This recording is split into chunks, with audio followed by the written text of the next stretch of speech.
También tenemos al doctor Ángel Leal, abogado de inmigración con nosotros. Muy buenas noches. Buenas noches, gracias por la invitación. A ver, empecé con algunas de las informaciones de la propia página del Departamento de Inmigración. Y esa fue mi impresión, te soy sincero, ¿no? Digo, bueno, están tratando de proteger a algunas personas extendiendo pues de 180 a 500, eso es más de un año, ¿no? 40 y tantos días, ¿cuánto es? 540 días. 540 días.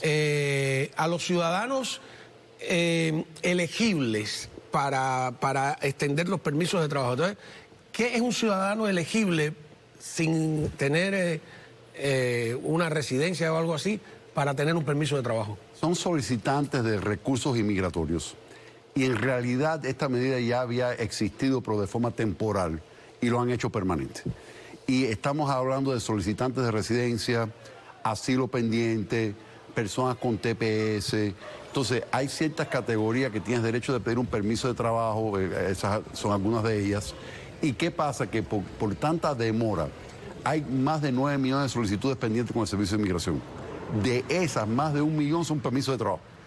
Entonces, si usted solicita la renovación del permiso de trabajo, porque eres tepeciano, porque tienes residencia pendiente, porque tienes asilo pendiente, y lo solicita antes de la fecha de vencimiento, esa nueva tarjeta no le va a llegar a tiempo. Entonces le dan esa extensión que usted lleva el recibo de la presentación a tiempo de la renovación de la tarjeta de permiso de trabajo y le van a dar esta extensión de 540 días. Entonces la idea es, por las demoras de inmigración, que la persona no se quede sin autorización de empleo con esta extensión. A ver, vi también que eso sí dijeron que ya se habían vencido.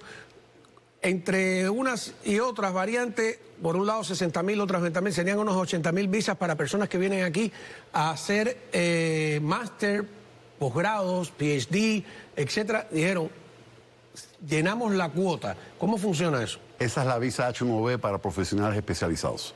Entonces, ¿qué pasa? Que son 55.000 visas al año para esto, de las cuales las primeras 20.000 personas que tengan títulos máster quedan exentos. Pero al final de cuentas, eso se ocupa rápidamente. Las compañías se registran para patrocinar a estos profesionales especializados y el anuncio es que ya han llegado al límite de visas que la ley permite para estas visas por empleo profesionales especializados. Ajá. ¿Qué va a pasar a partir del 20 de enero? O sea, todo el mundo está a la expectativa. Hay un elemento, digamos, de impresión pública y ha empezado a funcionar. Hay gente que se ha frenado, se ha regresado, etcétera. Pero en la práctica, ¿qué potestad tiene el presidente? Bueno, las personas que son detenciones mandatorias, que son personas con antecedentes penales, que son personas con delitos de conducta inmoral, que tengan delitos de narcotráfico, que tengan delitos de violencia, esas personas, en teoría, si caen en manos de las autoridades, ICE le va a poner una orden de detención, un hold de ICE. Entonces, si es una persona que es deportable, le van a procesar para un proceso de deportación con esta detención mandatoria. Hay muchas de estas personas que ya tienen órdenes de deportación, bien sea porque se lo firmaron en la frontera o bien sea que en un proceso de corte de inmigración le hayan firmado la orden de deportación. También son detención mandatoria y lo que vamos a estar viendo es personas vayan cayendo, bien sea por redadas de ICE o porque la policía los arresta por alguna infracción, típicamente por manejar sin licencia, los llevan presos, le ponen la orden de detención. Y lo que estoy viendo más son casos de personas que no tienen antecedentes penales, pero sí órdenes de deportación. Entonces le ponen el hold de ICE, no pueden salir a pesar de poner la fianza por ejemplo, manejar sin licencia, y entonces van a pasar a la custodia migratoria, donde probablemente van a efectuar la deportación, y esas son las primeras personas que vamos a ver que van a empezar a deportar, son las personas con antecedentes penales o deportaciones. Si usted dice ahora de los antecedentes penales, ¿no? Porque... Sí. Aquí tú apareces en fotos si fuiste arrestado, aunque luego te exoneraron, sigues ahí en el registro de que una vez fuiste arrestado, ¿no? Sí, el antecedente penal existe. Y de hecho para Homeland Security, aunque uno sella el caso o lo expunge, lo anula, técnicamente ellos tienen el antecedente por las huellas. los biométricos. Entonces, y si alguien fue arrestado por cometer un delito cuando todavía no tenía ni residencia ni tenía nada, pero luego no fue condenado por ese delito, inmigración, y cuando tú vas a pedir la residencia, ¿qué dice? De hecho, si fue antes de solicitar la residencia, hay que divulgar esa información. Y el no divulgar la información es un fraude migratorio. No, sí, o sea, tú lo dijiste, pero el arresto te crea problemas aunque haya sido absuelto en una corte. No, el arresto no, a no ser que se trate de un delito de narcotráfico. Porque hay una cláusula en inmigración que le pueden negar la residencia por motivo de creer o pensar que la persona haya estado envuelta en la venta, tráfico, distribución o entrega de sustancias. Aunque no haya sido hallada culpable. Aunque no haya sido hallado culpable. ¿Pero por qué? Eso es una cláusula que existe desde la época del narcotráfico y Pablo Escobar. Y entonces había muchas personas que no tenían antecedentes penales, que pedían visa y en realidad no había un motivo de negar la visa. Entonces, esto se creó para que cuando el Departamento de Seguridad Nacional o en este caso el Departamento de Estado tenga motivo de creer o pensar, porque hay evidencia contundente de que la persona pudo haber estado envuelto en la venta o tráfico de droga, sí es una base de negar una visa o una residencia en este país, es refutable, tiene que ser una evidencia clara y contundente. ¿Y eso no es peleable en los...? Es difícil de pelear y de hecho no es perdonable. ¿Ah, si no? llegaran a determinar que la persona hay motivo de creer o pensar... Pero si los tribunales dijeron que no, que tú eres inocente, ¿por qué inmigración puede tener una conclusión distinta? Porque analizan las circunstancias del arresto, ven el reporte de arresto, aunque no forma parte del archivo de la convicción, el record of conviction que llamamos, pero ven otras fuentes de información para si hay un historial de arresto relacionado al narcotráfico. Entonces ellos toman eso en cuenta para determinar si la persona no puede demostrar de qué vivió en la época que ocurrió ese arresto, por ejemplo. Esos son hechos que toman en cuenta para llegar a esa determinación. Para mí es una de las cláusulas más injustas que existe en el Código de Inmigración, pero sí existe, y cuando hay un arresto relacionado a drogas es importante prepararse para enfrentar ese posible causal de inadmisibilidad. Entonces, volvemos de nuevo, ya habíamos tenido pues una entrevista sobre este tema. Volvemos al momento en que Donald Trump asume y él ha sido claro en lo que va a hacer. ¿Qué puede esperar? Vamos por orden. Esos 850.000 cubanos que han entrado en los últimos años por la frontera y que muchos de ellos tienen o una I-220A o una I-220B o están en un proceso, algunos no tienen nada, algunos entraron escondidos y viven escondidos, ¿no? Exacto. ¿Qué pueden esperar? Si los llama inmigración, ¿van? ¿No van? ¿Los pueden deportar un día para otro? Tomando en cuenta, y quiero agregarle esto a la pregunta, que ya Cuba ha dicho prácticamente, y después lo vamos a ver, que no va a admitir de vuelta a nadie sin primero sentarse a negociar. Es correcto. ¿Qué va a pasar ahí? Si es I-220A, probablemente no tiene orden de deportación, no corre peligro, se puede reportar con Inmigración y Control de Aduanas. I-220B es orden de supervisión que implica probablemente orden de deportación. En ese caso, si es un recién llegado, a partir del 12 de enero del 17, y yo argumentaría inclusive más reciente que eso, del 2020 para acá, diría yo, noviembre del 2020 para acá, esos son los que corren más peligro de que le puedan efectuar la deportación. La polémica siempre ha sido con Cuba y las deportaciones de los cubanos, aquellos cubanos con órdenes de deportaciones de antes, que Cuba generalmente no los aceptan, y sí estamos hablando de personas que muchos de ellos tienen antecedentes penales, por eso no se han podido regularizar bajo la ley de ajuste cubano. Muchas de esas personas están rehabilitadas, muchas de esas personas cometieron delitos hace 2 o 3 décadas y siguen con su orden de supervisión. Y ahí es donde viene la polémica y el conflicto, creo yo, con el régimen cubano de aceptar o no a estas personas. Entonces es importante que la persona conozca su condición inmigratoria, eres una persona con deportación, eres una persona que está pendiente de corte. Una I-220A no implica deportación, necesariamente. Una I-220B probablemente implica la deportación y es importante saber eso y los demás factores. Bueno, vamos a ir a una pausa y cuando regresemos, el Ministerio de Relaciones Exteriores desde Cuba adelantándose al tema de las deportaciones de cubanos.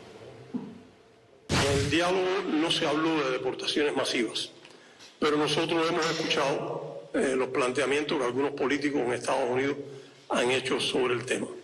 Aquí es importante recordar que existen acuerdos migratorios entre Cuba y los Estados Unidos. Y cualquier tema de esta característica, incluyendo las deportaciones que pueda haber, tienen que hacerse en el marco de lo que establecen los acuerdos. Y en ese contexto no es realista pensar en que vaya a haber deportaciones masivas desde Estados Unidos a Cuba. A ver, primero, esto fue un diálogo que se acaba de producir. Dicen ellos que no discutieron las deportaciones masivas porque eso es un tema de la administración entrante. Correcto. Que hay unos tratados migratorios que ya están amenazando con que los romperían, no es la primera vez, y que no es realista. O sea, quiere decir, tiene que sentarte a negociar. En el medio de esa negociación está el parol. Primera pregunta, ¿el parol sigue funcionando? El parol humanitario sí. El de la edición Cuba, 34A, sí, Cuba, Haití, Nicaragua y Venezuela. sigue funcionando. Sigue funcionando. ¿Y siguen llegando al mismo ritmo del principio? No. Todavía funciona el programa, pero no con el mismo... ¿No están cumpliendo la cuota esa de 30.000 que se había Yo puesto? no lo estoy viendo. Si lo están cumpliendo, tendría que ver la estadística, pero al menos con lo que yo estoy viendo en la oficina, de las personas que nos vienen a ver, están frustradísimos porque tienen casos pendientes de parol humanitario, de inclusive enero del 23, febrero del 23, que todavía están esperando y no se mueven esos casos. Y su instinto le dice, o su experiencia, que va a pasar ahora con Trump y el parol. Él lo va a eliminar. Lo va a eliminar. ¿Tiene la potestad de eliminarlo de un plumazo? Sí, porque fue una orden ejecutiva, él lo puede rescindir y lo puede eliminar. Y digo eso porque, no lo digo a la ligera, lo digo porque la administración nueva y los funcionarios que van a estar a cargo de inmigración consideran que ha habido mucho abuso con el parol. Y que en realidad el parol no es un beneficio inmigratorio que se debería de generalizar de la forma que ellos consideran que se ha generalizado, de tal manera que lo van a dejar de utilizar o nada más que utilizar en circunstancias extremas por un motivo urgente humanitario. Parte de la crítica de la nueva administración es que se ha generalizado el uso del parol, ellos consideran hasta ilegalmente, al igual que han convertido el TPS en un estatus permanente, cuando en realidad es un estatus temporal. También me preocupo por lo que va a pasar con el TPS con la nueva administración. Bueno, estaba leyendo ahí en las normas que hay TPS para países en crisis en el Medio Oriente también. Sí, o sea, no Líbano, el Líbano lo acaban de específicamente, anunciar. ¿no? Que, acaban de anunciar lo del Líbano. Ahora, si eliminan el parol, esos que ya entraron con parol no tienen el problema de la I-220A. Sí, nada, ellos están bien. El cubano que entró con parol es ajuste cubano. La ley de ajuste cubano. Ajuste cubano. ¿La I-220A no puede ajustarse? No, a no ser de que literalmente pida y ICE o SBP le dé un parol, porque en algunos casos lo hemos solicitado y se le ha entregado, pero el argumento, el precedente legal de Cabrera Fernández sigue en pie, es un caso del Tribunal de Apelaciones de Inmigración y por el momento las Cortes de Inmigración ni el Servicio de Inmigración están reconociendo la I-220A como parol. En algunos casos, dependiendo de las circunstancias, sobre todo si le hicieron una entrevista de miedo creíble que la persona aprobó, técnicamente esa libertad después de la entrevista de miedo creíble debe de ser considerada un parol y en algunos casos el Servicio de Inmigración afirmativamente le pide el parol al solicitante porque consideran que fue un error y se lo deberían de haber dado por el procedimiento del caso. Pero en realidad depende de las circunstancias de cada caso. Por lo general la I-220A sigue sin ser considerado un parol. Y entonces, ¿qué están haciendo muchos de la I-220A o no sé, la I-220A? Pidiendo asilo político, yendo a un juicio. Es correcto. Y entonces, la pregunta es, si vas a un juicio de asilo político y no estás preparado, o tu abogado no está lo suficientemente preparado, y pierdes el juicio, ¿qué te pasa? Si pierdes el juicio, es una orden de deportación, apelable, pero enfrenta la posibilidad de que tengas una orden final de deportación. ¿Antes de la apelación te pueden deportar? No, tienes derecho de apelación. ¿Cuánto demora un proceso? Puede demorar un par de años, 1 año y medio, 2 años, una apelación normal. Y sobre después, todo si es una persona no después detenida. si se arregla lo de la I-220A, ¿puedes ajustarte con la ley de ajuste cubano o ya al haber perdido un juicio? Excelente pregunta. Deberías de poder, porque si es un caso que está en apelación, no es una orden final de deportación. Entonces, si llegaran a determinar que la I-220A es un parol porque es un dictamen de una corte federal o porque inmigración lo determina de esta manera, entonces deberíamos de poder hacer una moción de que el caso sea devuelto al tribunal de inmigración que ordenó la deportación para que reconsidere el caso por el acontecimiento que ya la persona califica bajo la ley de ajuste cubano. Entonces, son casos que deberemos de poder retomar con la Corte si no tienen una orden final de deportación. Si tiene orden final de deportación porque se perdió la apelación. Hay un periodo de pedir una moción de reapertura, son 90 días por lo general, pero si hay un cambio de ley, muchas veces la misma fiscalía acceden a la reapertura del caso por el cambio de ley. El que perdió una orden, el que tiene una orden final de apelación no tiene chance de ir a la ley de ajuste por ningún lado.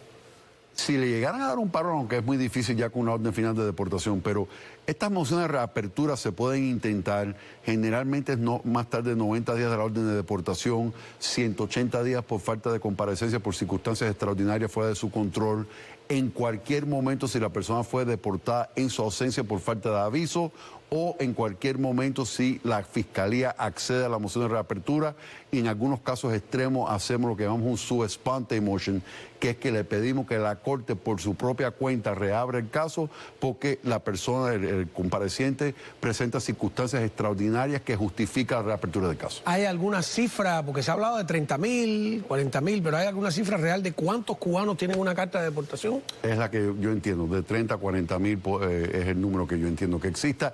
Creo que eso ha aumentado con los recién llegados que tienen deportación expedita con I-220B. Que dicho sea de paso, para mí son los que corren más peligro de una deportación física a Cuba porque es lo que presuntamente Cuba accedió a... Cuba, los que llevan mucho tiempo aquí no los quiere. Exactamente. Ajá. Están ya muy contaminados por el capitalismo brutal. Y creo que sería una facilidad a ICE que no le van a entregar a ICE tan cómodamente. Entonces, ¿qué cree de la teoría de que si Trump logra controlar la frontera y disminuir, nunca va a eliminarlo por completo, pero disminuir las entradas irregulares, vamos a llamarle, ilegales, como quiera, entonces podría decretar algún tipo de amnistía, de beneficios para los que ya llevan años aquí? ¿O usted cree que la administración va a ser implacable, lo mismo con los que están tratando de entrar que con los que llevan ya muchos años aquí? Va a haber poca flexibilidad. ¿Sí? Y sí creo que la frontera en realidad, con las regulaciones que han emitido desde 2023, mayo del 23, ahora septiembre del 24, de asegurar la frontera, de evitar personas que evitan vías legales para entrar al país, que los inhabilitan para presentar asilo, los números han disminuido bastante en lo que va de año del 2024. En realidad creo que va a seguir esa línea, tal vez va a endurecer un poco más lo de la frontera, posiblemente hasta suspenda el proceso migratorio en la frontera. Donde creo que pudiera haber un poco de flexibilidad y es, según la entrevista que le acaba de dar, es con los soñadores. Creo que... ya dijo, o sea, pero ya, fíjate, pero eso es un síntoma de que... O sea, no es tan malo el logro tampoco, ¿no? No, él tiene una sensibilidad con ellos. De hecho, lo dijo, que muchos de estos muchachos ya están en la media edad, ya no son tan muchachos, porque este es un programa que empezó en el 2012 para los que además que los soñadores han ganado un espacio en el... Sí, o sea, que en teoría hay soñadores que tienen 40 y pico años de edad en estos momentos. Entonces, y él reconoce que muchos de ellos ni siquiera hablan el idioma del país nativo, que fueron traídos al país por... ¿Usted cree que esa va a ser la única excepción? Parece ser que van a negociar en base a eso y todo. O sea, ¿no cree que si se controla el relajo, vamos a llamarle así, de la frontera? O sea, ¿cómo vas a arreglar a los que ya están aquí? Si siguen y siguen entrando, porque el famoso efecto de llamada, a lo mejor no podemos darle una esperanza a personas que llevan aquí mucho tiempo y que de alguna manera, o no. ¿Qué más quisiera yo? Pero entiendo que van a querer ayudar a través del Congreso a los soñadores posiblemente aumenten a través de acción legislativa. Eso mismo de los números de visas de profesionales especializados, que son 65,000 al año nada más. Tal vez visas temporales para trabajadores agrícolas, de trabajadores no agrícolas, que son 33,000 cada 6 meses para trabajadores no agrícolas, aumentar ese número de visas. Eso yo lo puedo ver. Tratar de crear un sistema de inmigración basado más en mérito que en lazos familiares, pero una amnistía, una legalización para personas indocumentadas, aún sin antecedentes penales, es lo que veo más difícil. Ok, bueno, vamos a ver qué ocurre. Ojalá Dios quiera que esté equivocado. ¿Qué más quisiera yo? Digo yo, ¿no? Bueno, muchísimas gracias al doctor Ángel Leal, abogado de inmigración. Vamos, cuando regresemos